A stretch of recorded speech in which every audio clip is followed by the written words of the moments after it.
How long have we been waiting to play with Peter Noon and the Herman's Hermits?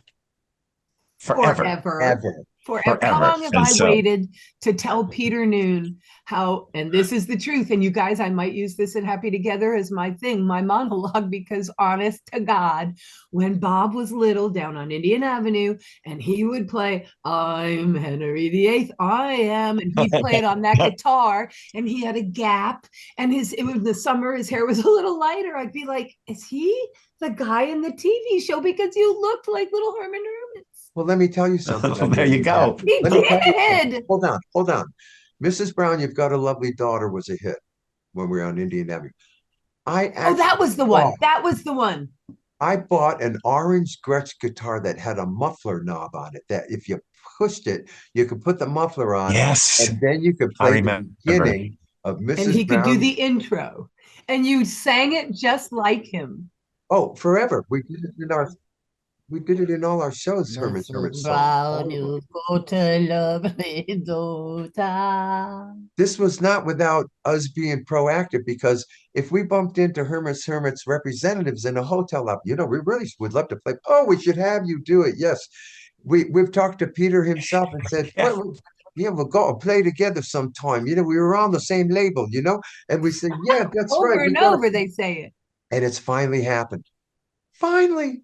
It's awesome. We can't wait. Which means what? Guess what that means? That means that someday we'll still play with Tony Orlando, Yep. Tommy James, because Yes. these dreams that come, it's everything in our life happens when the heck it wants to. Yep. Yep. When it wants. You know, Ha ha ha, and blah blah blah. I'll tell you, Tommy James, he brought us up onto his stage to sing with him, though. And that's really, out of all these people, that's the farthest we've really gotten with somebody like It's that. gonna That was pretty happen. good. Yeah. You guys remember when he called?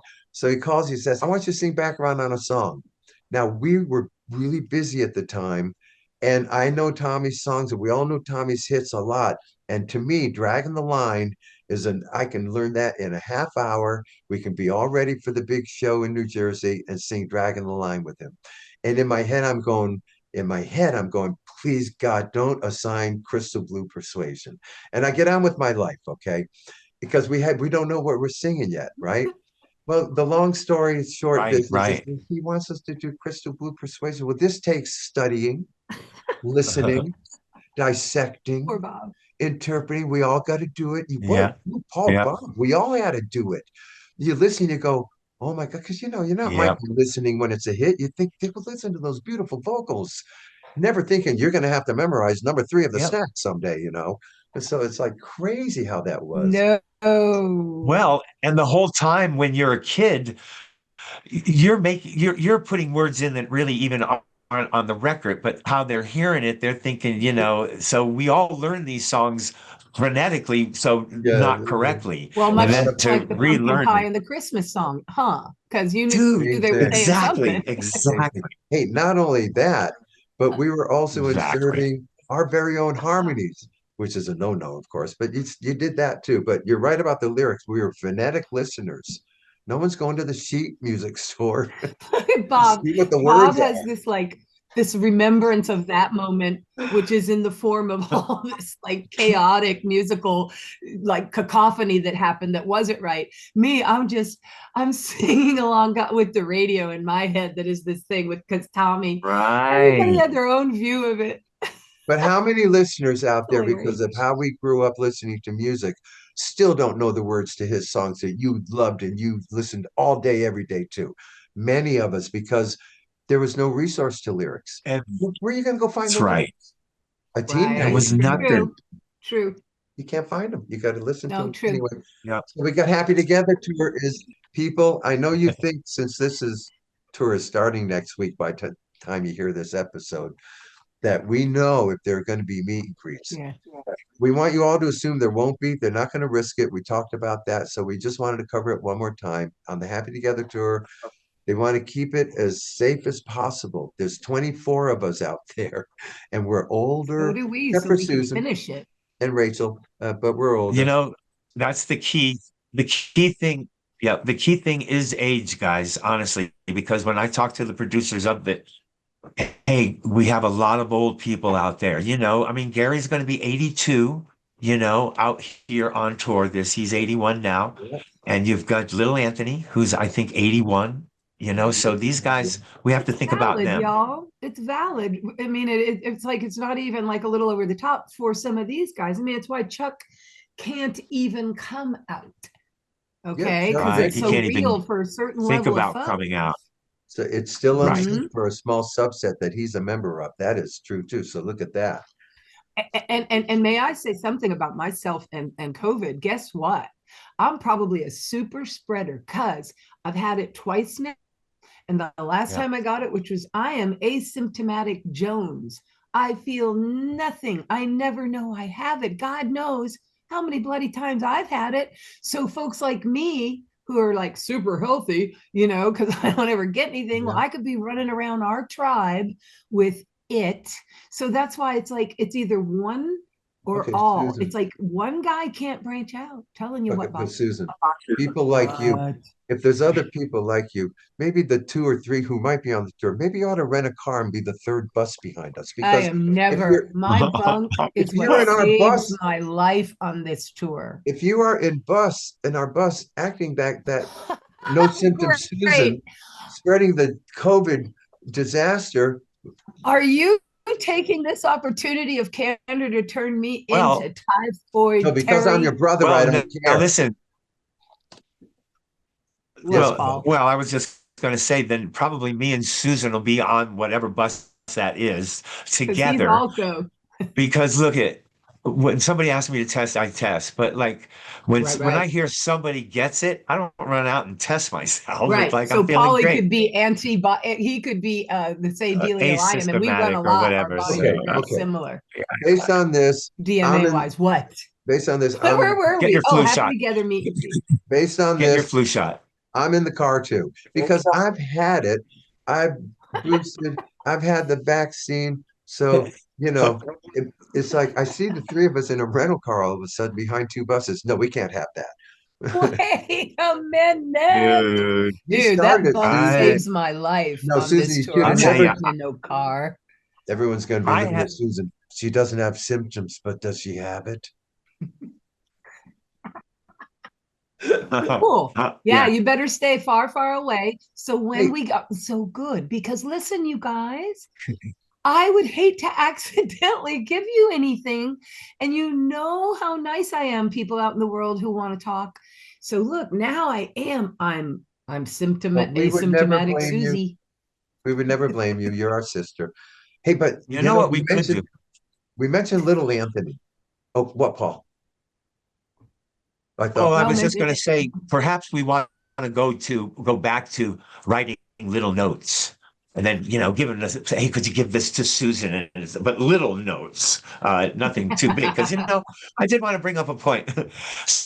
Get things given to us out there in the middle of our world that doesn't fit in a suitcase.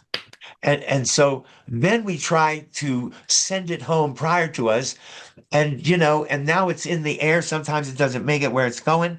So if when you're thinking about bringing something, it'd be great if you just think about like a suitcase, a small suitcase, and if it can fit in that, then we're very happy. If not, then we're carrying it on the airplane.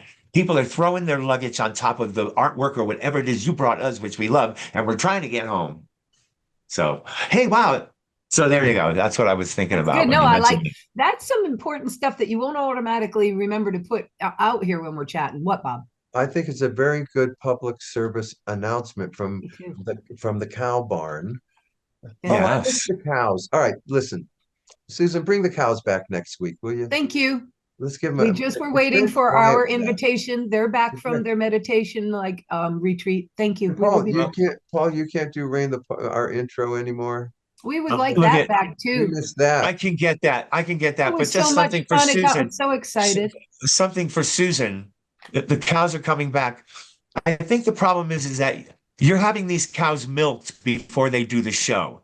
So Okay. just let them ride all the way up to the show, and Okay. and I think they're going to move better if they need to be milked. Because they'll be at me and then I'll be wait It's till just after like the a baby. show. You want the baby to Hmm. stop crying, you give them milk. I You really know like that. that So Thank you. Next week, I'm going to have this wrangled.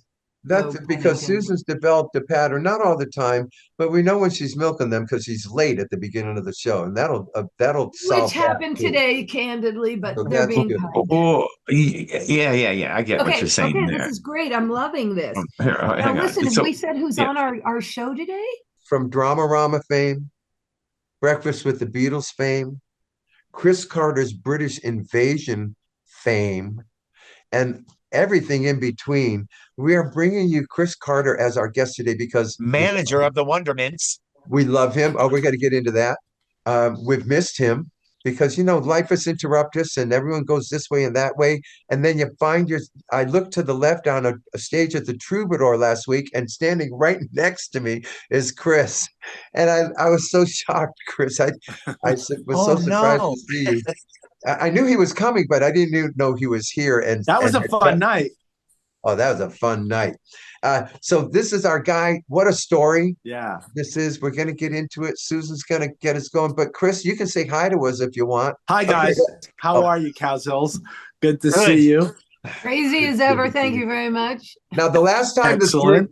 the three of us were with Chris was literally at KLOS on Breakfast with the Beatles as guessing. Yes. And Chris and I crossed paths annually, it seemed, for a while at the St. Francis Festival.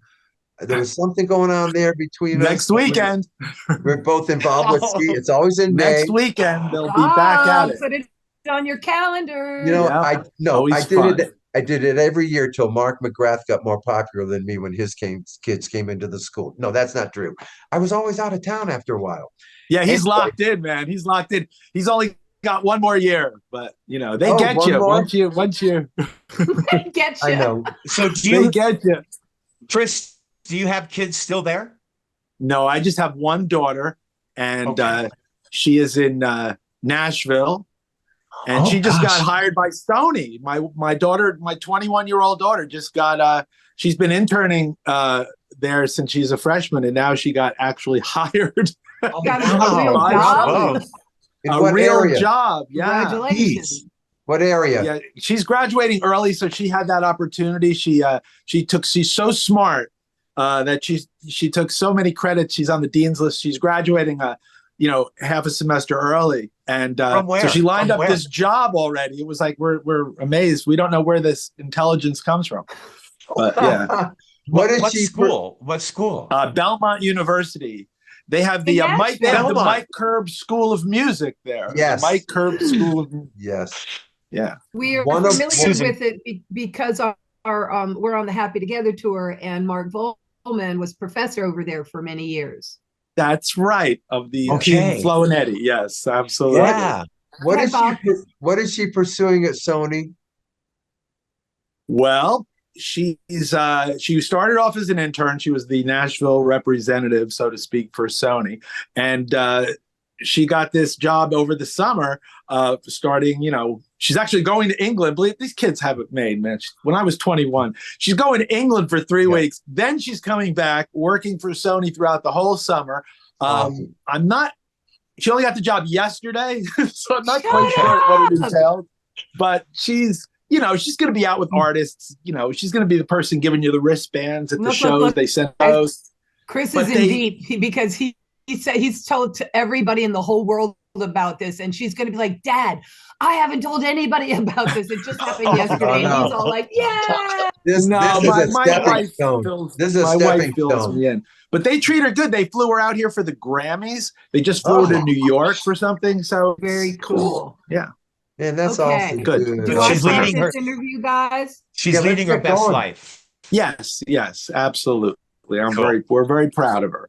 But she's the Awesome. only one. I have one daughter. That's it. And a wife. Cool. And a Right, dog. man. That's a Who's good next to me. report, my man. That's a good Ah. report. We know how that can go. So if the dog needs in, out, Oh bark, no, it's oats, just man, it's all good. wherever I go, the dog goes. I Susan, feel guilty when I have to Go. leave. take us down the All right. Carter path, Susan. All right, Mr. Chris Carter, welcome to the Cowsill Past. We are very happy to have you. And really, you kind of fulfill, we have a little announcement we make, and we say, like, all kinds of people and obviously musicians and stuff, but we say from all walks of life, because sometimes we'll have like a gardener on for real, but we haven't done that yet, but I hope you haven't had a gardener yet, but well, no, but we want to. And here's the Gardener. thing. Well, yeah, that would be amazing. But but in doing the research and knowing who you are and knowing so much, it's like you kind of are encompassing a lot of walks of life here. And so it's kind of cool, I don't know, it's very magical little journey you took and are still on, I suppose, right? Yeah, I live my 13-year-old dream out. That's basically Right what I wanted to do when I was 13. I ended up doing the rest of my life. So I'm going to take you from the beginning and ask you a couple of questions, and then my brothers will start taking it over, and it'll just you'll see the natural ebb and flow of things. But I like to start with, you're a California kid? Nope, Jersey. Right on. Here comes Jersey. This has been a fun week of I am geographically challenged, as I was on the road, not learning about the road. So I get things a little screwed up. So you're a Jersey kid. You are born. You're my age, is that right? 59. Graduated in 77. That's the polite way I've always asked people's age. What year did you graduate? And then they go, 77. Good job, wow, Chris. 59. Yeah. Right, but in my case, that would be not good because I didn't graduate, and then I'd get all tripped out. Anyway, that would stop the conversation. This isn't about me. So you're born in Jersey. You got a mama and a dad. We know, Chris Carter, who you are here today with this crazy eclectic arc of a life you've had. Okay. So you can't predict, as a little baby Chris, that you're going to be this Breakfast with the Beatles phenomenon dude, plus this Dramarama, plus, oh, don't forget about this. You couldn't have foreseen that. So I like to find out how it all kind of started. So mom and dad, are they in entertainment or radio or music? And you, little Chris, so you hit 3, I think, is when we all start thinking about who we want to be. Right. Was there a fireman anywhere in your future? Was there medical? Or did you always envision something to do with all this? From 1967, I would say it shifted mainly to wanting music. I liked, baseball and stuff. I liked sports as a kid. I was, but at the same, they happened at the same. It wasn't like I stopped playing baseball when I listened to the Velvet Underground. I mean, well, some people did. Yeah, I mean, I just, cliche stuff. Our AM radio in the East Coast area, as you guys know. We had WABC, we had MCA, we had the greatest AM stations. Oh. And when you're growing up listening to your first music of your life in 67.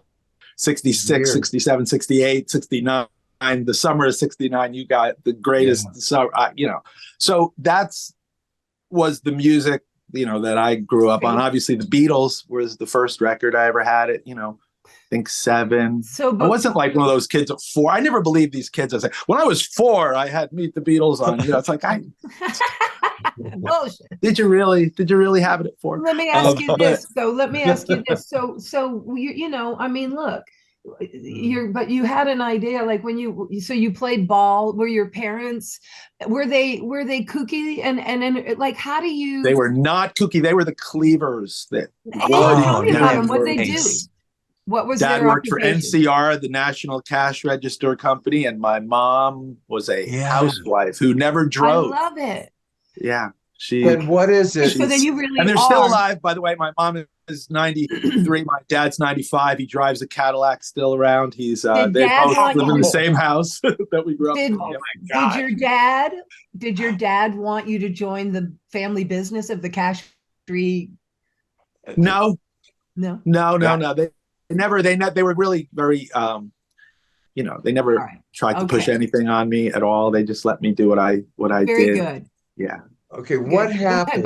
Susan, I was just going to say, Susan, when you work for NCR, you're an employee. You don't own NCR. I mean, I knew like the government might. But, okay. Just wanted to clear that up. NCR, I know, but that's about as much. So you're drawn to entertainment. You're drawn to music. You're drawn to all of it. Yeah. right? And so how does a kid proceed to somehow mold a fascination and a love for, and how do you start morphing into, like, you're a musician, I know that you play bass. Yeah, you start do you playing get a in band? Are you going to be a musician first? What are you going to do?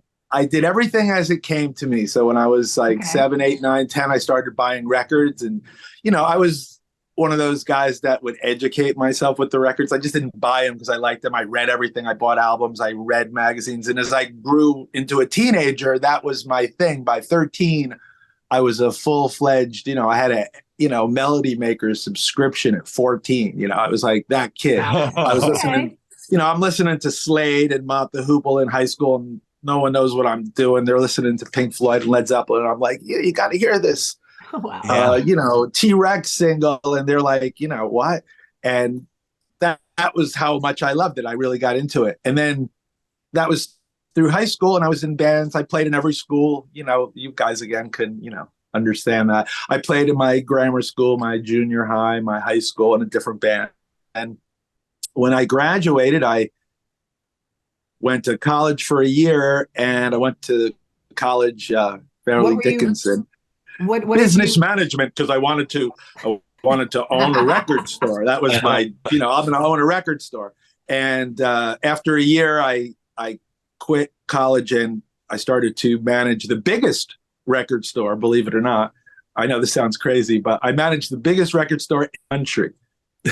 Square foot wise, the Corvettes in the Willowbrook Mall in Wayne, because they took out the 2 betting departments. Square footage, it was bigger than the Sam Goody's in Manhattan. It was bigger than the biggest stores. Okay. So when I was 18 and 19, I was the manager of the Corvettes record department. So that's where I learned, codes and number. You don't order Blondie Parallel Lines, you order Chrysalis 1723.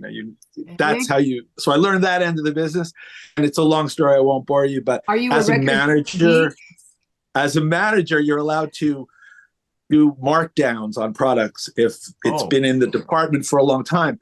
So there was a classical buyer that would come in all the time. And if you know anything about classical, there's Angel Records, a subsidiary of Capitol. So there were these Angel box sets of these old classical records, and then it gave this guy half price on these things, right?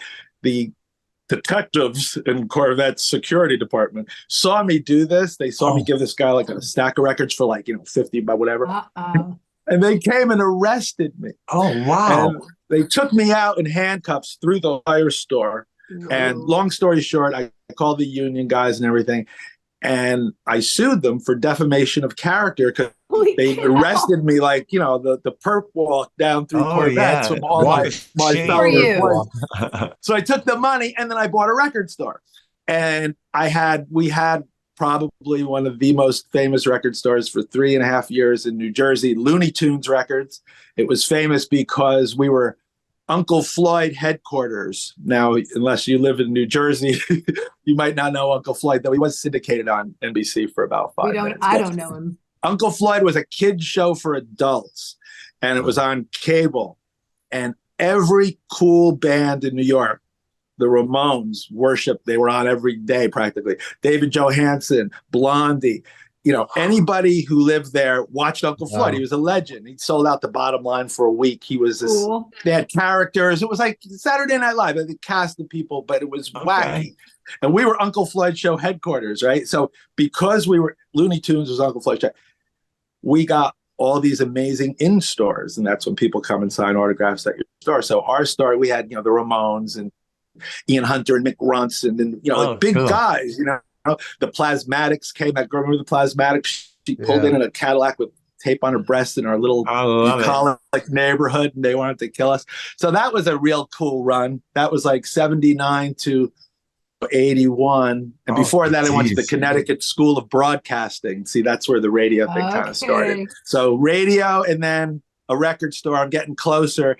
Then I started the band in the basement of the record store, and that's where the band started. That's crazy. That's how you get to the band. My turn. Oh, Bob, you got it. Yeah, my turn. Okay, just in this one little pass with Chris, we see his path to being the management. We see his path to, but we're interested in right here, where you're going to make a decision. No, I'm going to be in the band. I'm going to be performing with the band. I'm going to start a band. And now that's a big step. So take us through that decision, because that's a commitment too. So, and were you always playing bass, or was it by default? Was that a love of instrument? What was that all about? Always bass, just easiest. They always bass. I always loved the bass. There's only four. I loved how they looked. I loved the sound. I loved everything there you could love about a bass. I had a Gibson EBL long neck, you know, those real Jack Bruce long. I love the bass. I love anything about it. So I was always bass player. What happened was when we had the record store, 79, 80, 81, if you remember, that was the dawn of the, you know, the independent, you know, Stiff Records, all the cooler labels that you could make a record and put it out and not be on Columbia. Yes. And the we were big on that. Started. Yeah. And so we would sell the Go-Go's first records before they were signed, and, you know, Adam, British stuff. So what happened was we learned about the independent side of the record business. Forget trying to get signed to Warner Brothers. That's hard, but you could get signed to, you know, this label or that label, and they're cooler in a way, you know? Yep. So we learned that. And as a result of just knowing about, especially imports, we got our band signed to New Rose Records, which is a French label, and they're the coolest record of all time. They would sign all the crazy American bands. So New Rose had the Replacements, they had Johnny Thunders, they had you know, all these bands that were from America that would never get signed, but they were always they were on New Rose, and so they signed us. So then that's how it all started. We started the band. We made an independent record on our own label, which we Question Mark Records, which was our label, so like the Riddler. We're talking Dramarama here, kids. Dramarama. Dramarama, yeah. So our first Dramarama record came out as an import, New Rose Records, which is great. With fancy, shiny, you know, cover on a French import.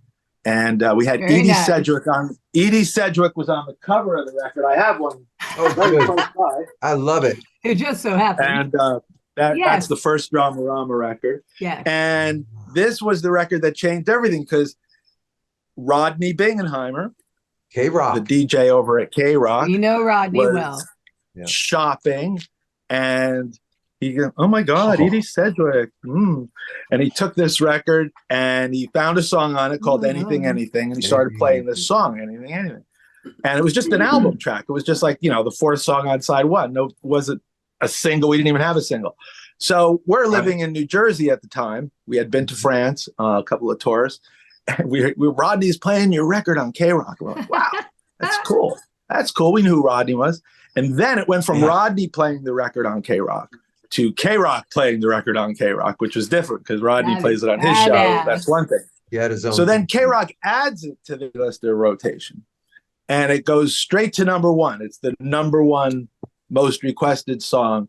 This is 86. Mm-hmm. We're still living in a hovel in Lodi, New Jersey, like the monkeys in a house, in this horrible house. And we're like, we should go to California. Rodney's calling us, like interviewing us. Here's Susanna Hoffs wants to talk to you. And we're like sitting in this dump going, Susanna Hoffs wants to talk to us. We should go there. I think we should go there. We should go there. Let's leave here. We were playing at a strip club in Patterson, New Jersey. We're like, we should go there to California. So we go to California.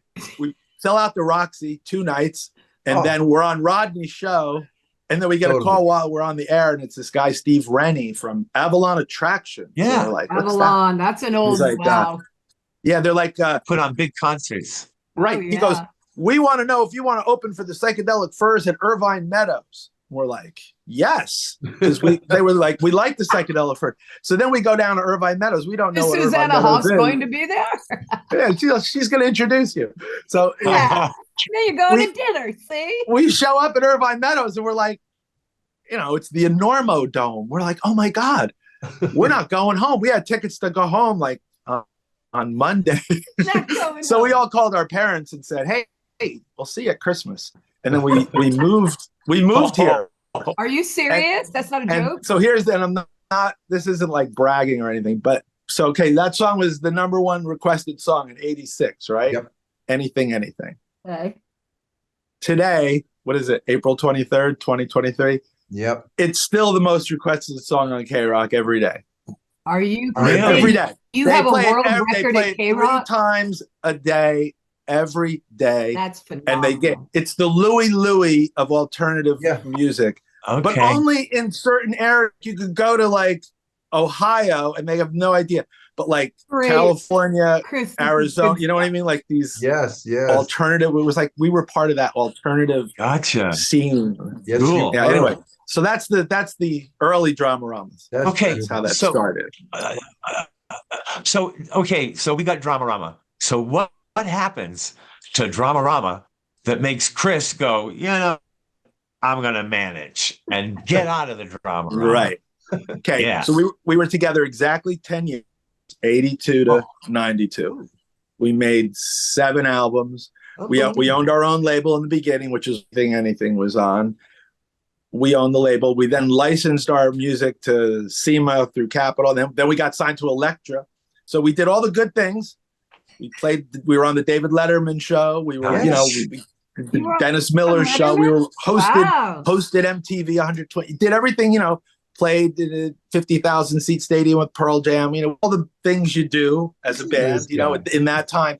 And you got to just remember one thing. That was the last time rock and roll had a home and a genre that was onto its own. Alternative rock, whether it was Nirvana or whatever you want to classify, but that era of the late 80s into the 90s, there was Hits Magazine, there was alternative charts, there was 120 minutes. It was a scene, you could literally be big in the alternative world, and the regular record buying public didn't know who you even were, like Sugar and Jane's Addiction and these bands that were like huge monster bands alternately, but they weren't necessarily known by the public. Jane's Addiction, of course, later. But you know what I mean? It was a place. The Pixies are a perfect example. They were like gods, the Pixies. These guys would sell out. Yeah, you ask the average person, a Pixies song, and they'll say no. But they were huge. So it was there was a scene for it, is what I'm saying. So we lived in that scene. It was cool. We'd make a video, it would go on MTV. It was cool. Right. But only on the Sunday nights. Right. But now it's not cool. But now it's not cool. Now rock and roll. Now if you pick up the latest Billboard charts and circle the rock albums, there's like 5 maybe. Right. But it wasn't cool. It wasn't cool for Dramarama. And so you became a manager. So what happened? Did the band just... Well, there was a break. There was drugs, and there was there was all the things that happened. We had a we had a singer that had issues, but he was a great guy, but he just really, there was one thing. I'll tell you how the band broke up. We were on a tour. It was going okay, but we had a gig at the end of the tour. We were going to play the Hollywood Bowl with Duran Duran and the Cranberries. We were the middle slot, right? So Cranberries, drummer. Dynamite. This was the big payday to the tour. As you know, you'll go through Arizona and New Mexico, but when you get to the anchor date. Yeah. So 2 weeks before that tour, something happened with the record company and we didn't have a single. So we were very depressed. And then Simon Le Bon, the lead singer of Duran Duran, got laryngitis and he canceled the Hollywood Bowl show. And it was our big payday. And we were so depressed and demoralized, just the whole thing. Like, we're not playing. The whole tour was like, you're playing the bowl at the end. Like, Oh, no. And now you're not playing the Hollywood Bowl, and you're probably not going to ever play it what again. a crusher. And you told all of Southern California you were going to be at the bowl. Their big thing in the Times. It was like, we have the ads. So we got so bummed out in the drugs and the depression, we just said, screw it, and we broke up. And that was 92, 93. Wow. And that's when I became, because I didn't know what to do. But what I wanted to do at that point was I wanted to make a movie about Rodney Bingenheimer. Because I had lived through this guy's, the guy called me 3 times a day, 365 days a year. Doesn't matter if it's Christmas, New Year's, put shares on Channel 7. Put it on. Rodney. That was my life with Rodney. It was just like a daily. And I kept saying, this guy, somebody should do a movie about this guy, because he'll be sitting on his couch and nothing will happen for 3 days, and then Robert Plant will call him and say, "Rodney, come on down to the studio." He'll go, "Oh, I'm going to see Robert Plant," and then he's like, Yeah. "This is a great story," but I didn't know how to make a movie, so instead, I said, "Let me start managing bands," because I knew how to do that, and I wanted to stay in the business. And I found a couple of bands I thought were brilliant, and one of them was the Wondermints. Yes. And it just blew my mind. And they're playing little bars around, but when you hear a band and you just know it, you guys know. Absolutely.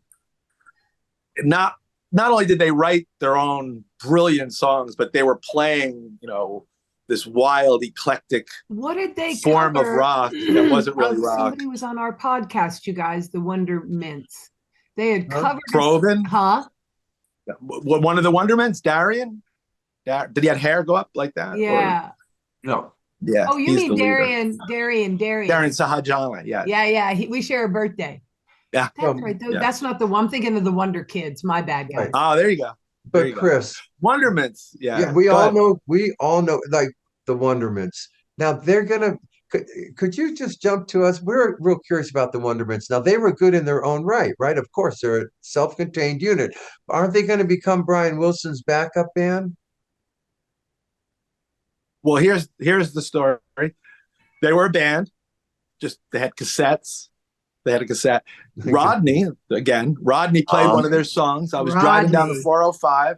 I heard the one song he played, and I flipped out, and I found the band, and I said, "Who's your manager?" And Carmen was their manager. Shut up. Eric Carmen of the Raspberries was their manager. Okay. Oh my God! Because they loved the Raspberries. Yeah. They loved the Raspberries, but he wasn't a manager.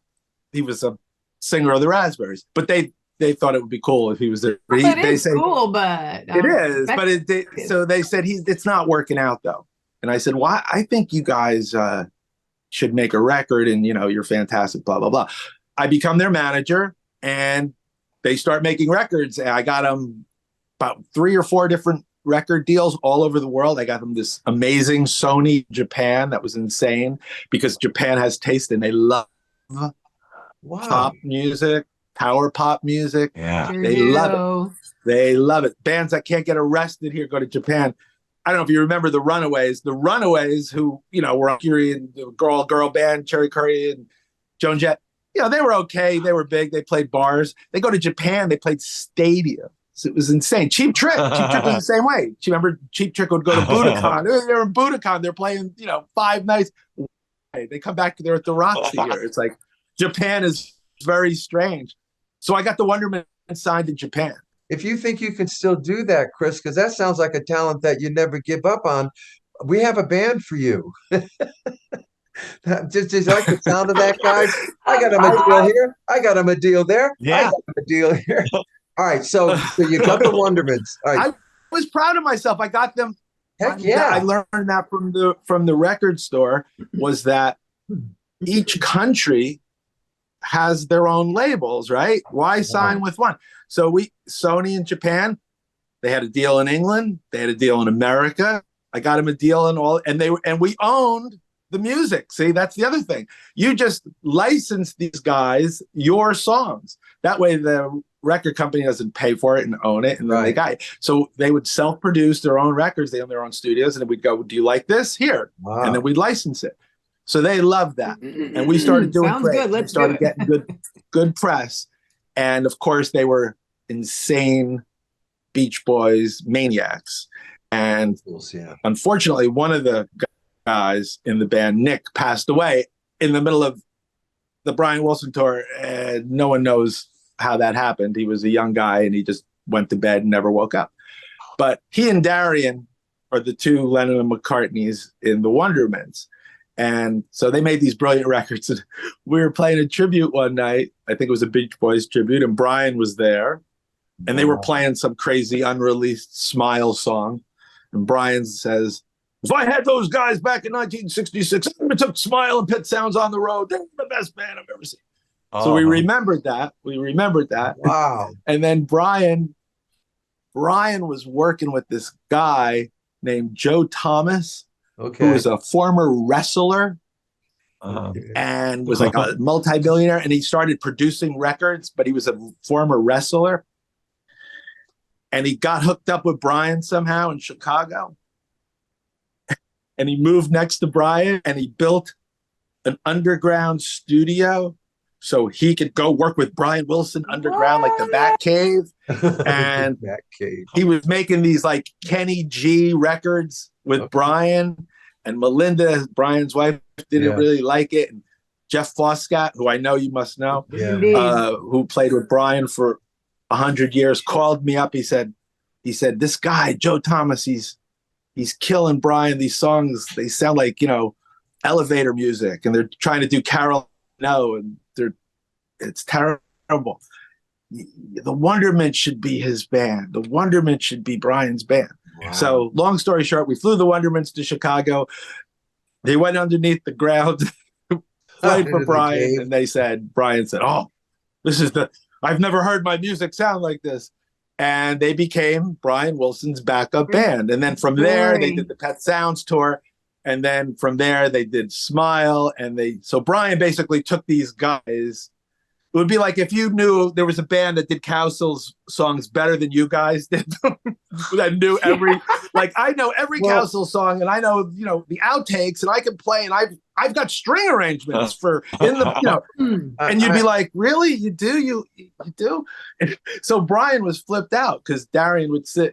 So the greatest Brian story with these guys was, and they're very humble. They don't brag or anything. But so this is like you or me sitting between Lennon and McCartney, right? Darian from the Wonderments is sitting next to Brian. And Brian says, play me some of that Smile stuff that you know. So he starts playing, you know, Mrs. O'Leary's Cow or whatever.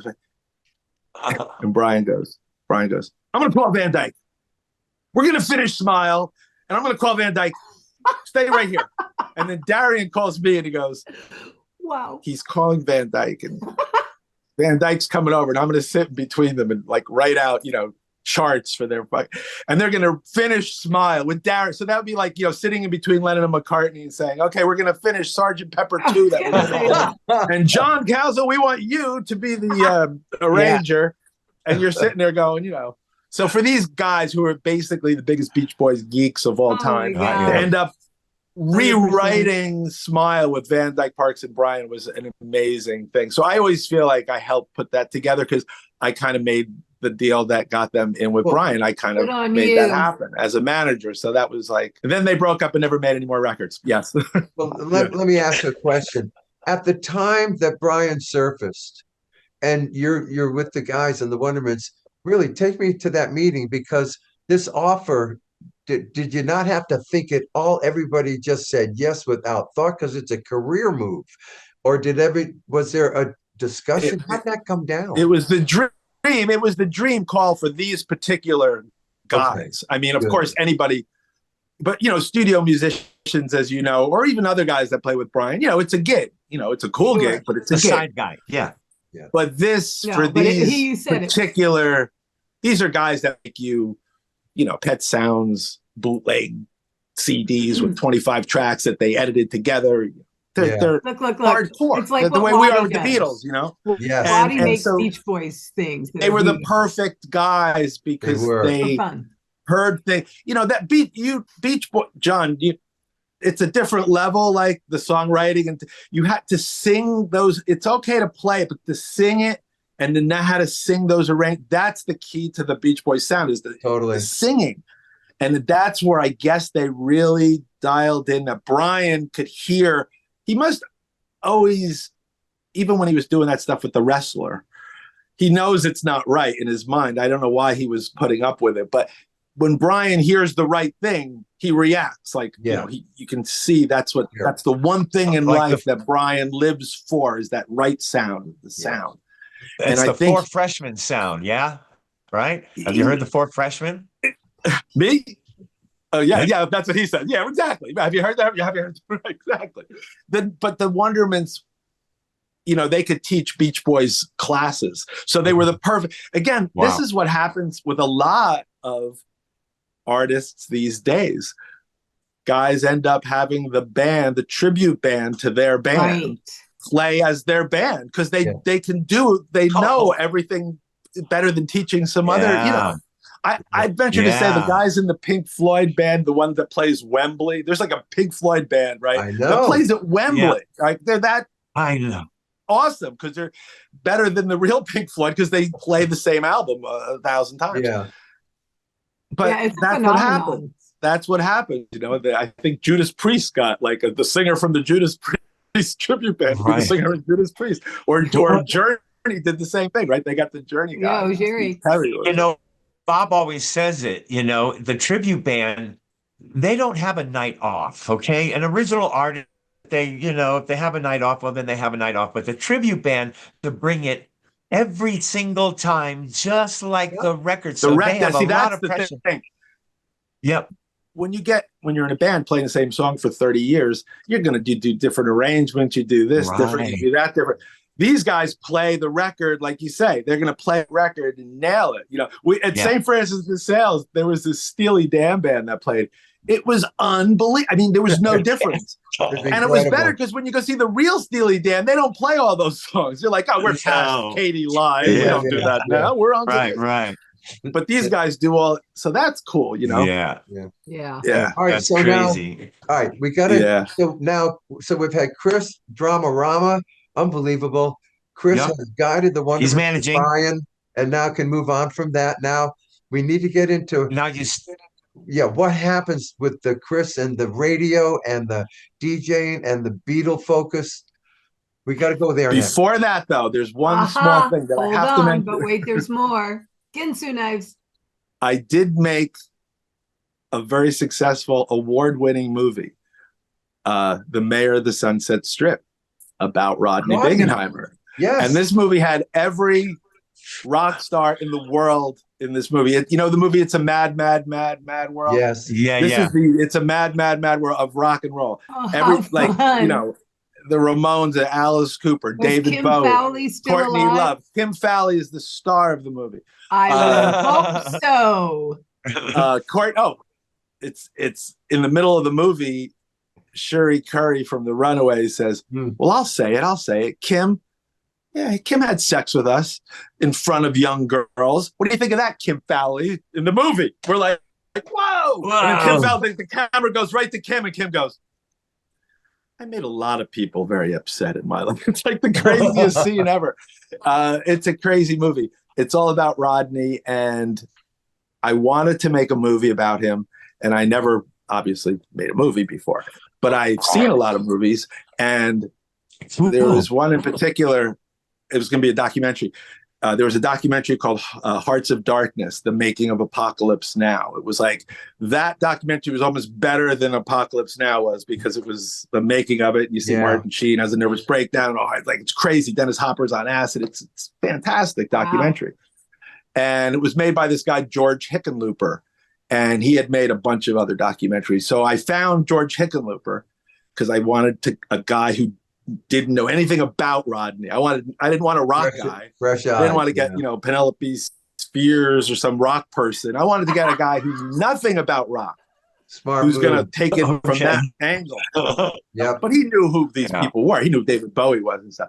So I got George Hickenlooper. Long story short, 7 years it took us to make it. We shot most of it on film. When it came out, we had a premiere at the Cinerama Dome, sold out, big thing. We got 7 or 8 offers from every movie company.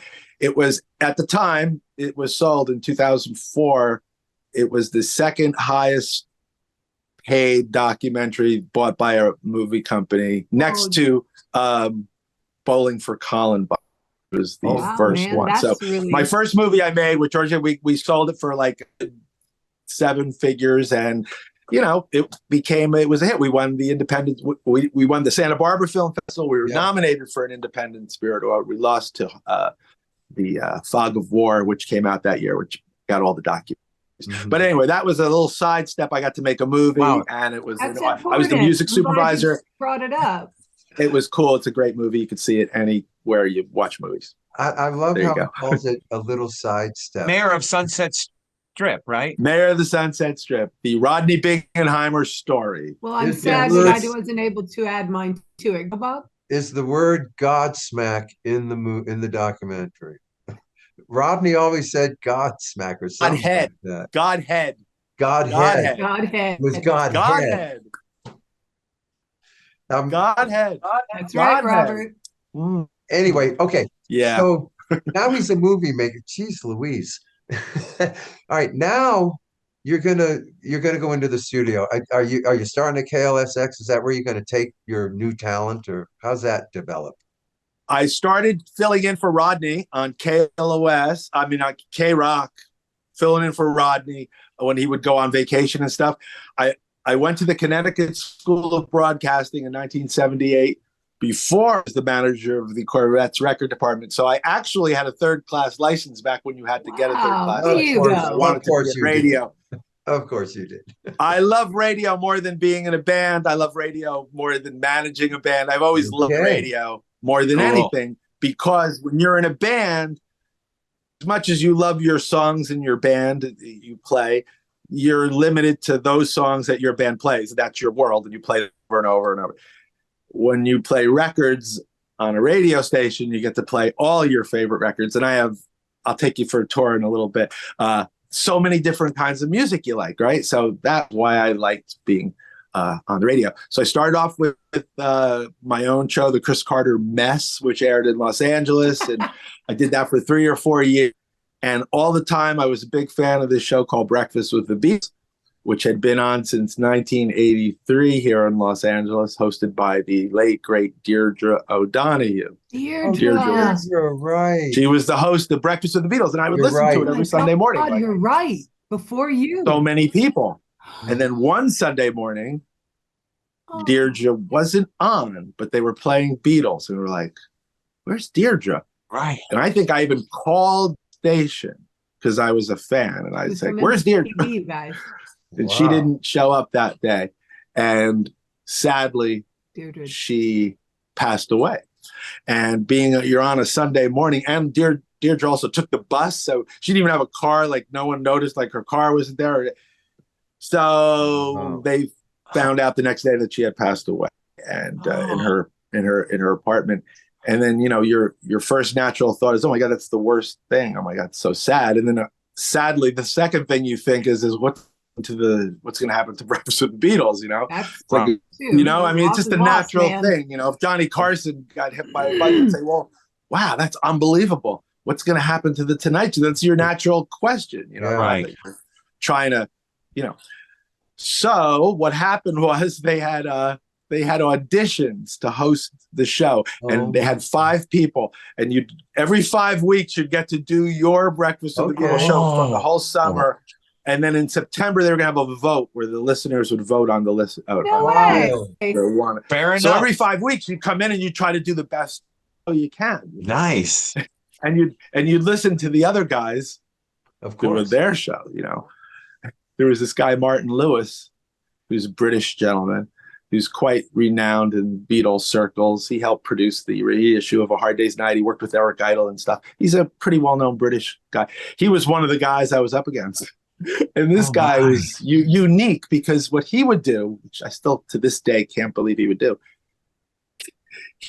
fade out songs in the middle of the song to talk about stuff he knew about that song. So you're listening to Day Tripper, and he'd go, Day Tripper, 1965. The Beatles wrote that on the way to you. Like, he's talking over Day Tripper. It's like, who does that? And then it would be over. Yeah. It would be over. It was like this stupid, Hey Jude would be on it. You'd never get to the end. He would talk. So he didn't get the job, of course. Annoying as hell. Yeah, so those, you know, the competition wasn't that hard. You know? Okay.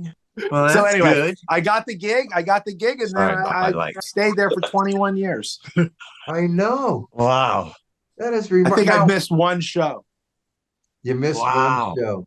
Yeah. Yeah, we got to go when it was on KLOS. Crazy. Yeah, on purpose, though. I wasn't sick. I had to go home. Yeah. Oh, that's okay. You know, okay, so I'm you sorry. kind of the universe Oh, I like brought that. you into it. It was just we were wondering if you were like a disc jockey, a normal kind of disc jockey. Said, "Now wait a minute, I got to hone this down to the Beatles." But I see how it happened now. You just Oh, well, of course they're my favorite group of all the groups, you know, and I knew more about them than any other group. Okay, so it was So- kind of lined up. Oh no, I had to. No, yeah, no, I wouldn't do that to myself. If you don't know what years, like, if you say a song to me, I can tell you, like, I can probably talk for 10 minutes on straight about that song. See, it's like, you ever see Bob Costas do sports or something? yeah. Like Yeah. they just know it. That's why they're there. Because Yeah. if there's something happens, they have to be able to go back and tell you stuff that happens, and you have to kind of know dates, and you can't be wrong. Right. Because Beatle fans are like, you can't say no doubt. like wrong stuff. They Oh, no. just Right. you'll Right. hear about it. You better not. So I've always been more cautious than anything. I would triple check everything. Sometimes you'll say things and you don't know you'll say them. That's the only bad thing. Like they'll say from Abbey Road, 1965. And then Luis goes, you just said 65, Abbey Road. Like, what do you mean 65? Why would I say that? Man. But you did. That happened. Do you have That's to go scary back when and that tell them, happens. hey, I made a mistake? Well, they'll tell you, I'm sure. Usually you never point it out. If it's a really egregious one, you bring it up. You'll say, that Okay. weed is good, Cool, huh? Or, I'll say something Yeah. to get myself out of it, Are Hey, you Bob? Yeah. are you still at Kobe's down at Seal Beach once a month? Once a month at Kobe's. I was at the Hard Rock today. We're there once a month at the Hard Rock in Hollywood, which is fun. It's different, The Kobe Steakhouse is like the Cavern Club. It's like dark, low ceiling. Fun. It's packed. It's sold out till next October. It's the craziest thing. I don't understand it. And then we started at the Hard Rock, which is like completely different. It's big, tables are spread out. It's like, What are you doing? I like it. What's happening? Are you playing? He's doing No, breakfast what with happens the is- Beatles. So you're doing set these up. at these venues. Okay. I'm set up behind a table of all this cool memorabilia and everything. And they hear me. I do the show live, and then I include them. They hear everything loud. They eat Gotcha. breakfast. They drink. They get drunk. I love it. Today we had this guy on from Rockaway Records, who's got the biggest Beatles in the world. They buy people's collections. And, he gave away a Butcher cover. He gave away a second generation Butcher cover, which is Butcher How does cover. somebody Great. educated. How does someone get to be in that audience? How do you get to become on? They buy tickets.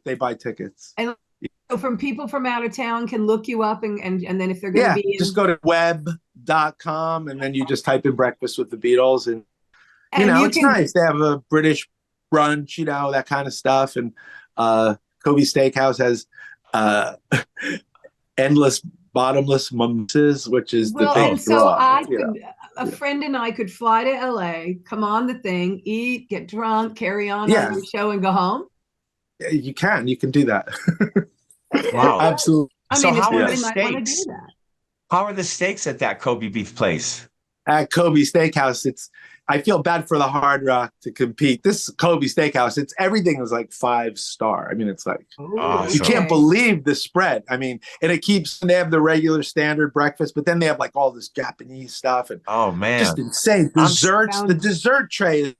I'm getting hungry. Stop talking. Really, what This sucks is is I great. never can eat. I go to You're these places. working. I get that. The worst. It's like Paul McCartney had that rule, he would never drink water on stage. You'd go see Paul for 3 hours and you're like, I would bet people. I'd go, Why? watch. Why? Because it was an old showbiz adage, you never eat or drink in front of a paying customer, a paying crowd. It was like from the Hamburg days, like, you don't do that. You don't eat, you don't drink on stage. That's the rule. You drink off stage. And it like stayed with him forever. That's okay. I can respect. I hosted a show at the Apollo Theater in New York. Paul was playing the Apollo for Sirius, and they would send you all these people to talk to about Paul before the show, right? Okay. So Howard Stern and Paul Simon, they would bring me people, and I would talk. I love it. It's this one for all these people, and I go, all right, I'm going to bet all of you $10 tonight that Paul McCartney will not take a sip of water. And it was like 100 degrees in the Apollo. Everybody's like, all right. And everybody bet. And he didn't drink the whole. And I said it on the radio, and I would have looked like a complete idiot if he drank a sip. I would have lost. Mm-hmm. But it proved my point. And it wasn't until last year that Paul started drinking on stage. Oh, somebody. And now he he talks about it when he does it too. He goes, people say I don't drink, but then now he does. Because he has to stay 82. hydrated. Because he's 82. We keep forgetting these people. Hello. I know. Ringo and Paul are in their 80s. Oh, Crazy, man. Chris, It's hard to say that, right? Chris, we've stared Yeah. at that stuff Crazy. behind you long enough, Chris. We want to know. All right. You want a little tour? Yes, All right, please. now, We do. tell me We now. do. Wait. All right, I'm going to take this off. So Thank you. Now, so if I go like this, you can see stuff? Yes, sir. Right? We can Yep. see. Go slow Okay. though, or I'll get nauseous. But We'll narrate start it with the for our James Bond audio. section. All right, a little James Bond section right over here. Oh, We're going to Very do a nice. a Neil Young Harvest Neil section for no Young, reason. love. Reel-to-reel tapes. We'll talk about those later. Autographed by Mott the Neil Hoople, Young, I'm a big folks. fan. It's a Mott the Hoople mobile. Look that up on eBay. Here's some guitars. Wait, whoa. Whoa. Whoa. There's my Whoa. favorite bass right there. There's like Got a a great Beatle, bird. like fake Hofner custom-made guitar. Oh, yeah. Sweet.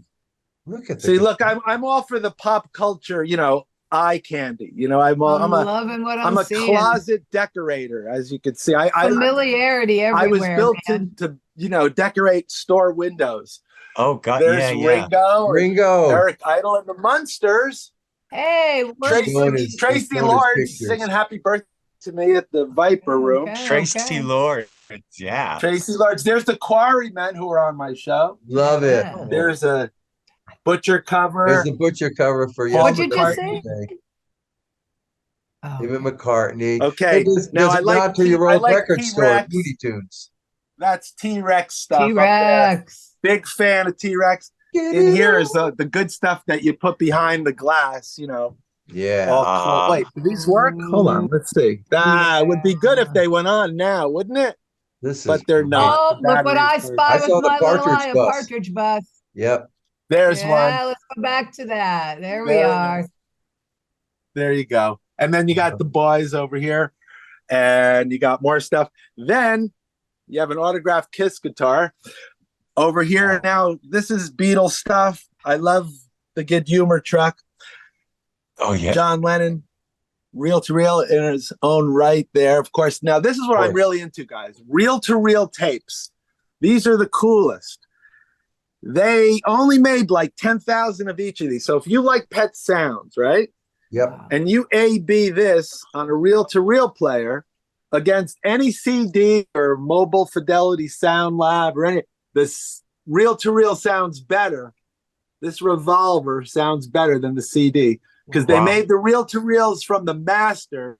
And when you bought your Abbey Road in 1969, it was some third generation pressing plant making your copy of Abbey Road. So you have But a this second one, generation. That's yeah, beautiful. this is from the master. They I made hear you. 10,000 only. This is a British reel to reel. There's the American big one, British. Very different, cool. crazy over here. Okay, All Things Must Pass. I'm a big fan. I have the biggest All Things Must Pass collection in the world. This is like every country ever. Talking George Harrison. All Things Must Pass copies. Wow, wow, It wow. goes for days and days. You're crazy. George was the richest. And then there's Beatle. the Monkeys. Yeah. Of course, Monkeys the station. Monkeys Of are course. second, to the Beatles. More reel-to-reel tape. See, look, Simon and Garfunkel bookends on reel-to-reel. You Yeah. gotta love it. Crazy, man. That's a nice little Monkeys thing. I And love then you it. got your pictures, that whole thing. Of course. Rolling Stones section. There you go. Little Stones action. Nice. This is a Nice. museum. Stones, people. Monkeys, Beatles, books.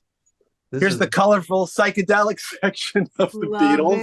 it. Love Only yeah. Magical Mystery Tour and Sergeant Pepper Step right allowed this way. into this section. Oh, he's got a yellow submarine. Right this way. Wow. You got the Hello. Coke machine, got the backyard. Wait, Very. got the best stuff still to come.